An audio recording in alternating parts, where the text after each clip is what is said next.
Yeah, tuning's good. Tuning's good. So many of these kids behind us here, as you probably know, as parents and guardians, grandparents, siblings, are constantly involved in some kind of band activity in the fall, whether it's marching band or an honor band or you name it. So we're incredibly proud to have these students on the stage. The hardworking individuals that they are have done incredible amounts of work in these last couple of days. And with this amazing gentleman, he's really helped, I think, change some lives. To be honest with you, a wonderful human being that we could all learn from. Please welcome the high school honor band and their wonderful conductor, Mr. Alfred Watkins.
And thank you so much. I bring you greetings from Metro Atlanta, Georgia, where the climate is somewhat warmer, but not necessarily the people. And for those that are interested, Georgia's here, Tennessee's here, North Carolina, South Carolina, a little bit of the Atlantic, Florida, and Georgia's playing Alabama today. They are west of us, but we don't really claim them. So sometimes we know where we are from a region, but we don't quite always know. So part of my conversation is to allow the percussion players to change their equipment and for the band to take a breather and to say hello. I've sat in these audiences for years, listened to orchestral, symphonic, classical music concerts, and our job is to kind of appreciate what they're playing if we're lucky. That opening march was John Williams' Midway March from the movie of the same title, Midway, which was just after Pearl Harbor. It probably sounded like classic John Williams, but that wasn't an arrangement of a John Williams march. So that was a John Williams approved transcription, which means that every note that was in the orchestral score was played by the youngsters that you heard on stage. So some things were breathtakingly good, and some things were written for the London Symphony Orchestra. So we hope that you enjoyed the Midway. The second piece we're going to play for you is the interior movements of a 4-movement suite. Each of the interior movements will be alike, maybe 2.5 minutes and 2 minutes. So to build a short idea, it's called an American Hymn Song Suite by the composer Dwayne Milburn, an American composer. And he took 4 hymn songs from the American tapestry. He weaved them in these two. We're going to play the ballad from Balm of Gilead. Gilead is an area in Israel where there was a perfume that was somewhat healing. When it came to the States, Mr. Milton wrote it as a part of the American spiritual, which had adopted itself during the slavery period when times were challenging for that 250-year period, when the slaves believed that there was a balm for them, which was a spiritual balm in Gilead. And that's how this piece is constructed. Interestingly enough, Mr. Milburn composed it in the style of Duke Ellington, the noted composer who wrote 5,000 pieces of music. So you'll hear a spiritual wrapped up in Duke Ellington-ish harmony. It's a lovely construction. The second one is the scherzo on the piece, Nettleton, Come Down Fount of Many Blessings. And so these are the 2 movements of an American hymn song spiritual. We hope you enjoy them.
I'll use this score to help to introduce the next piece, entitled Our Castaways, composed by the American composer Julie Giroux. Julie, from Massachusetts, went to college down at Louisiana State University with a degree in horn and has a master's in performance. Once she finished her second degree, she said, I'm moving to California to write movie scores. Can you imagine what her parents thought all of a sudden from a horn player that went to LSU to major in horn performance? But she went to California, she only knew one person, a guy that had been in LSU by the name of Bill Conti. The name sounds familiar. Yes, he wrote the Rocky films. And yes, when you watch the Academy Awards and some of the other shows on TV, and you see the guy in the pit orchestra they occasionally introduce wearing the headphones, it's always Bill Conti. So Julie goes to California, and Bill Conti puts her to work, and in 3 weeks she's writing some of the music for the Academy Awards. She branched off and she does the music for the Grammys, the Oscars, and the Tonys. And I'll give you a quick example of Julie. So you're watching the Academy Awards and Clint Eastwood comes on stage. The stage is dark, it comes from the rear. He walks on the stage, the spotlight hits in the rear of the stage. You hear something that sounds like Good, Bad, and Ugly. So that sounds like Clint Eastwood, but it's not quite Good, Bad, and Ugly. And he comes out and Clint Eastwood, Julie wrote that. Or Tom Cruise comes out to make a presentation and something sounds like Top Gun, but it's not quite Top Gun because of copyright privileges. And it sounds like, well, Julie wrote that. She also won a Grammy for Karate Kid 2 and the stream of movie soundtracks she's composed for is countless. But this one is the cutest of all for me. It's the nicest of all. She sent messages out to her Facebook friends. We are all being Facebook friends with Julie Giroux. And she said, send us pictures of your recovered pets. I want to write a piece for our pets, the castaway pets. For the 6.5 million pets in our society that go lost every year. And 4 million of them are put down. She said, I'm going to write a piece of music for the pets, the castaways. So when I played this one with my adult band, I showed them the score, and my principal horn player said, this is my cat. She put my cat in the score. And I started looking for my recovered pet too, but that just didn't make the score. But there are hundreds of them. And the notion is not only for the pets that go uncovered, that have a difficult time, that we'll see in the dead of winter when we're driving along with one standing on the side of the street, is shivering. And we wish them the best, but we keep driving along. We all kind of do sometimes. Sometimes we recover them. But it's also for those of us that don't have everything that's going right at the time. We got an ill parent, or death in the family, or a kid that's not quite working out that way, or a parent that's not quite working out that way. And it's that the loneliness that we all share is what our castaways is written for. So we're all kind of in our own way a little cast off. It's the nature of the human spirit and our individualism. So this piece is not only for the recovered pets, but it's for all of us. So it's a real somber piece that has some brightness in it. So I hope you enjoy Julie Giroux's Outcast.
before we play our last selection, I'd like to congratulate the teachers and the parents, and more importantly, the students, and Beth Fabrizio and that fine middle school band I heard a minute ago. Would you give them another round of applause, please?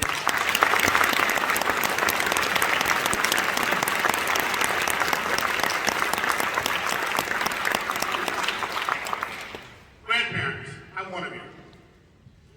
When you worry about the grandkids because the kids aren't raising them well, they worry about us too. When you hear them playing music, as these two ensembles have done, and I'm told there were 10 hours, and you can sense what they were trying to say to you, they're gonna be okay. At least this crowd will be okay.